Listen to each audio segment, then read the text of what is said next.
اور خاندان کے مردوں نے کہا کہ یہ چندہ ہمارے ساتھ ملا کے بھیجے، تو اس نے کہا نہیں، یہ مرد تو یہاں پہ بھی ہم سے زیادتی کر رہے ہیں، ہم عورتوں کا چندہ الگ بھیجیں گے، کسی عورت کی ایسوسیشن کا اس نے نام کوٹ کیا کہ اس کے ساتھ بھیجیں گے، ان مردوں کے ساتھ نہیں بھیجیں گے۔ یہ وہ خاتون تھی جو پہلی نسائی اور بہت معتبر اور معزز آواز ہے، اور اس کا نام صرف تذکرے میں ملتا تھا، 8 صفحات میں، اس پر کسی نے 100 سال میں کام نہیں کیا۔ 1892 عیسوی سے 1922 عیسوی تک یہ موجود تھی، اور اس کا غزلوں کا دیوان جلا دیا گیا کیونکہ وہ ان کے عشق میں تھی۔ اس کے بعد ہمارے پاس ایک قسم میں مختصر سمیٹتی ہوں صرف شاعری کو، کیونکہ نثر کا حصہ زائدہ لیں گے۔ اس کے بعد ہمارے سامنے آپ دیکھتی ہیں کہ رابعہ پنہا ہیں جنہوں نے بہت خوبصورت اشعار لکھے، بلقیس جمال ہیں، آمنہ عفت ہیں، ادا آپا ہے، ادا جعفری ہیں، ان کے بعد زہرا نگاہ ہیں۔ زہرا نگاہ کی ابھی ایک حال میں ایک نظم آئی ہے جو بہت خوبصورت ہے، اس حوالے سے میں اس کو ضرور سناؤں گی، کیونکہ آپ لوگ دیکھیے کہ آج کل کیا لکھا جا رہا ہے۔ اور ظاہر ہے کہ کشور کی نظمیں تو آپ سب کو کے سامنے ہیں، زبان زدہ میں نے فہمیدہ کی کچھ نظمیں کوٹ کی ہے اور ان کا جواب دیا ہے، جن نظموں کو سنانا بھی ایک محال تھا، لیکن وہ اب ہم لوگ اس کو کوٹ کر رہے ہیں۔ زہرا آپا کا جو ابھی مجموعہ آیا ہے اس میں ورق میں نظم ہے، تمہیں سیب کھانے کی ترغیب میں نے نہیں دی، وہ گیہوں کا دانہ میری دسترس میں نہیں تھا۔ تمہیں سیب کھانے کی ترغیب میں نے نہیں دی، وہ گیہوں کا دانہ میری دسترس میں نہیں تھا، میری سانپ سے دوستی بھی نہیں تھی، اگر دوستی تھی کسی سے تو وہ تم تھے، اگر کوئی اچھا لگا تھا وہ تم تھے۔ تو یہ آج کی شاعر آج لکھ رہی ہیں زہرا آپا، اور پہلے بھی انہوں نے لکھی تھی، وہ جب آپ نے سب نے سنی ہے کہ ملائم سمجھوتے کی چادر۔ تو اب جو لکھنے کا ڈھنگ ہے بدلا ہے۔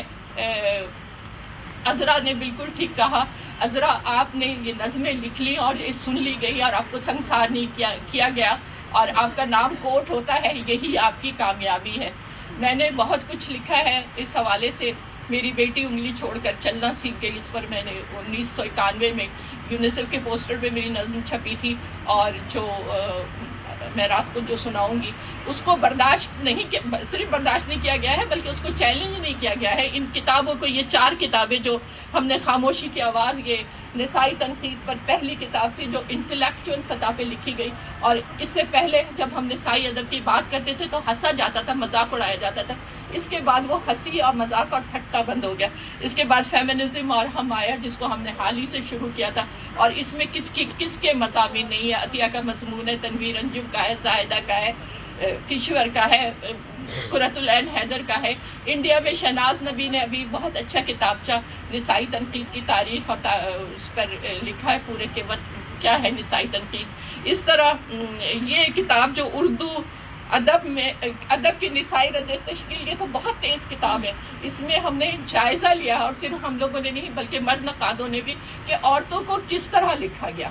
ان کے جو مرد جن کو ہم بہت سمجھ رہے تھے کہ عورت دوست ہے، ان کا بھی ایک سماجی ایجنڈا جو ان کے لاشعور میں تھا وہ ان کی تحریر میں آ رہا تھا۔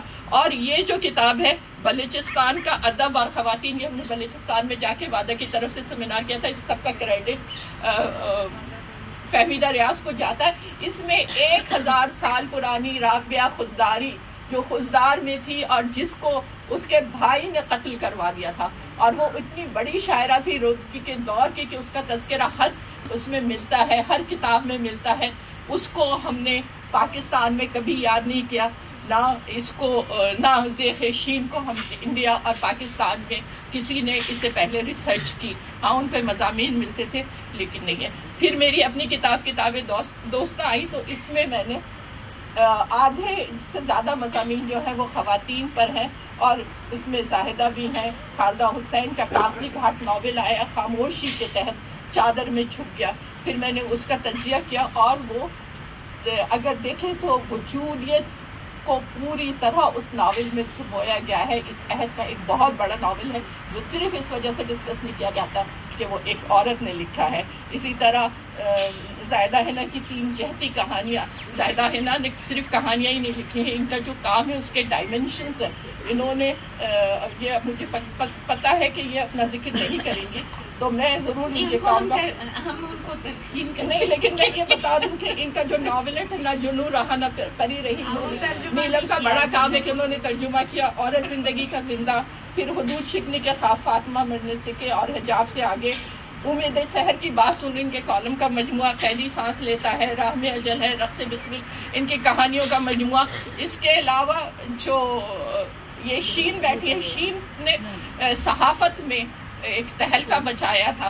ان کے رویے بھی، ان کی تحریر بھی، ان کے کالم بھی. ان کے کالم جو تھے کرنٹ افیئر پہ ہوتے تھے، عورتوں کی جتنی تحریکیں چلی تھی وہ ساتھ دیتی. یہاں پر ہمارے سامنے ثروت محی الدین بیٹھی ہیں، یہاں پہ رخشندہ نوید ہیں شاعرہ، یہاں پر سمینہ راجہ تھیں، یہاں جو فیوڈل اس سے معاشرے سے نکل کے آئی تھی اور بڑی بولڈ اور بہت اچھی، بولڈ تو مرد کہیں گے، سچی نظمیں لکھ رہی تھیں. اور رخشندہ نبی تو یہاں ہے، سمینہ راجہ، منصورہ احمد تھی جس نے بہت اچھی نظمیں لکھی. تو یہاں پہ خواتین کے اور خود میرے ہم عصر خواتین کی ایک بڑی تعداد ہے. میرے بعد بھی سرور زہرا زیدی ہے جو بہت خوبصورت نظمیں لکھ رہی ہے. تو ایسے میں چاہتی تھی کہ سب کے مثالیں دوں لیکن وقت کم ہے. بہرحال ہم لکھ رہے ہیں، ہم سنجیدہ تنقید بھی لکھ رہے ہیں، ہم افسانے بھی لکھ رہے ہیں، ہم شاعری بھی کر رہے ہیں، اور ہم اب خاموشی کی آواز نہیں ہے، ہم نے خاموشی کو توڑا ہے. بہت شکریہ.